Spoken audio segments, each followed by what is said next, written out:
You're watching Talking Points, a focus on the political scene in Lubbock and across the South Plains. And welcome back. Here's a look at some of the political headlines of the past week.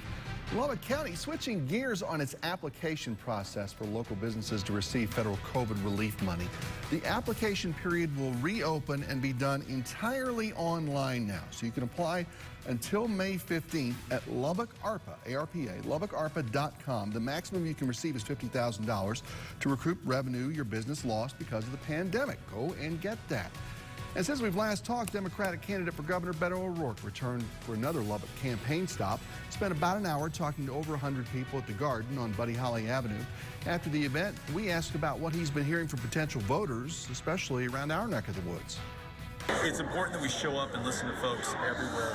But what I find is that most of us are on the same page about the big things, on jobs, on schools, on being able to see a doctor, and also the needs in rural Texas around broadband internet or expanding Medicaid so we can keep our hospitals and clinics open and attract more providers, or making sure that the Permanent University Fund, which is taking resources and wealth from West Texas and shipping them off to A&M and UT, that some more of that stays right here to support Texas Tech or Amarillo College or West Texas A&M, these great institutions of higher learning in the Panhandle and the Southern Plains. So there's a lot that's good here, but we need to have leadership that reflects that and makes the most of it.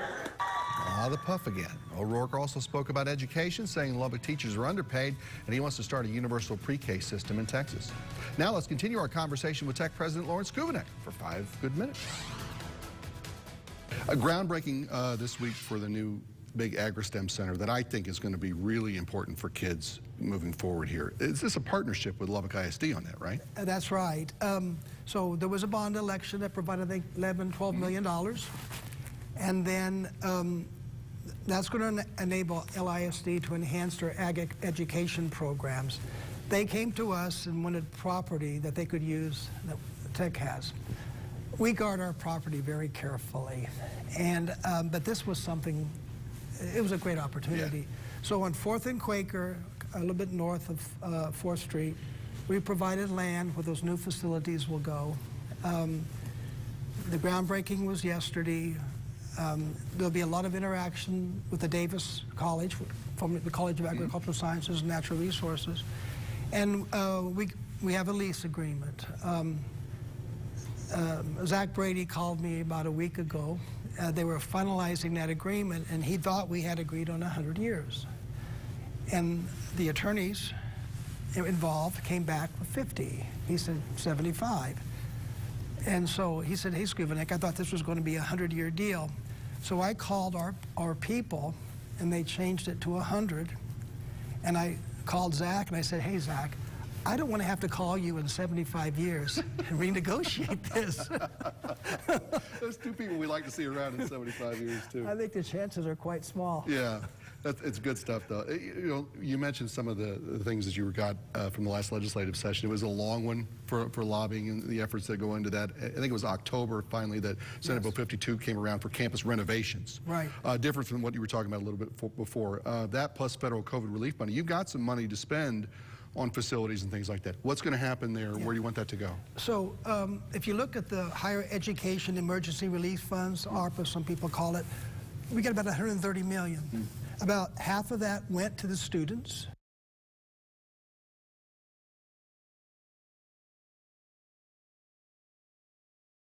Classrooms to respond to lessons we learned during COVID about having the right kind of technology to deliver things online.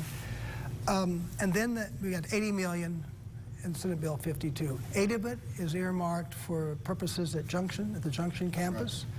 And then $72 million on our campus. Some of it will go into a lot of safety issues. We spend a lot of money every year on upgrading safety issues as it relates to fire suppression, wiring. There's some things that are going to happen nobody will know about because it's the tunnel. Yeah, yeah. There'll be some specific issues will affect psychology building, biology building, the first educational science, ESB 1. And it's something we really need. There is quite a bit of a construction going on at Tech right now. Beyond that, we've just started the process of building the academic science building. That's going to be a $100 million project behind chemistry. A lot of this money, the 70 million will go to the renovation of Holden Hall. We're going to give, that's going to be filled by engineering, and then people there will currently be moved to other locations like the new academic science building. And we're also planning for an additional dorm on 19th Street. We need at least one more dorm, and the preliminary drawings are being made right now. And I was going to get into that. Are you making some additions with the idea that you're accommodating this increased enrollment, dorms being part of that? Because, you know, we're seeing record numbers every semester now, it seems like. Well, Bryan, our dorms are filled. Yeah. And we don't really have to grow our first-year class to fill those dorms because we turn students away. A good question is, what will Tech's ultimate enrollment be? We're at 40,666 this year. Many people said, is that the best you could do? Could it be one more or one less? That 66 number seems to bother people. For next year's class, it looks like it will be at least about 150 more. We're pushing 7,000. Our retention is up, so we think we'll gain about 400 there. So our growth will be modest. We're focused on growing our graduate program. And that 50 million that we talked about earlier, 7 million of that will go into graduate support to support graduate students. So we want to grow in a structured way that enhances our research, making sure that we don't lose you know, the personal touch that we're so proud of at Tech. And that's a challenge. But that's something that we try to focus on, and we spend a lot of time on that. You can tell he's got a lot to do every day, so we're always pleased when we can get him in here and tell us what's going on. Dr. Lawrence Kubanek, good to see you again. Thank you, Bryan. I appreciate it. And straight ahead, too many driving too fast in and around the Cooper High School area. Street expansion and safety has been on the county priority list for a long, long time, and it may happen a little sooner than you think. We'll explain next on Talking Points.